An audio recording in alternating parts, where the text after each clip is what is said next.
Pemirsa Perhimpunan Advokat Indonesia atau PERADI mengajukan pasal tambahan kepada Roy Suryo CS terkait tuduhan ijazah palsu Jokowi.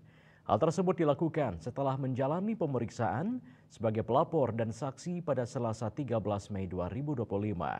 Tuntutan hukum yang ditambahkan PERADI sebagai pelapor adalah pasal 65 ayat 1 Undang-Undang Nomor 27 Tahun 2025 tentang perlindungan data pribadi.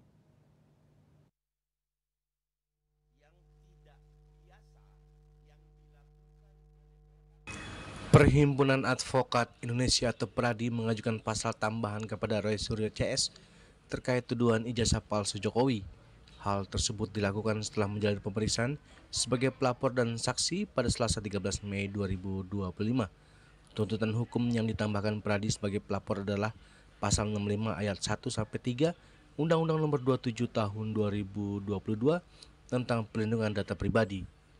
Koordinator Advokat Public Defender sekaligus Sekretaris Jenderal PERADI Bersatu Adi Darmawan kepada wartawan menjelaskan, fokus pelaporan adalah pada ayat 1 dan 2, sementara ayat 3 masih menjadi pertimbangan. Dalam pemeriksaan ini, dari 25 pelapor yang memenuhi panggilan diperiksa oleh kepolisian. Sementara itu, Wakil Ketua PERADI Bersatu Lekhumanan bersama satu orang saksi pelapor bernama Wi Chandres adalah dua orang yang menjalani pemeriksaan hari ini selama 4 jam.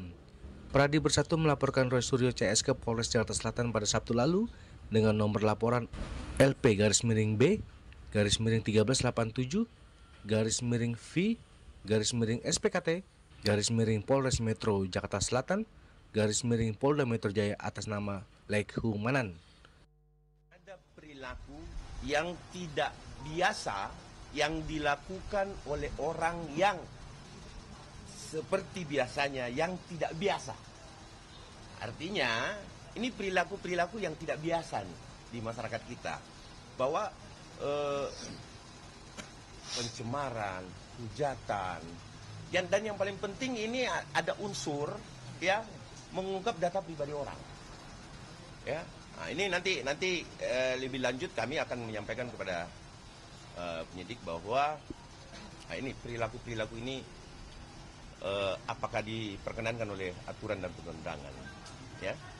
Nah, jadi ada perilaku yang tidak biasa, yang biasa dilakukan oleh orang-orang yang biasa, yang tidak seperti biasanya, ya, perilaku ini. Sehingga ini perlu betul-betul kita untuk memberikan edukasi, pembelajaran terhadap masyarakat Indonesia, bahwa demokrasi hukum di Republik ini tidak boleh terkebiri dengan hal-hal yang perilaku yang tidak biasa-biasa saja. Dari Jakarta, Julius Soeharto dan Ketut Sumadiase melaporkan.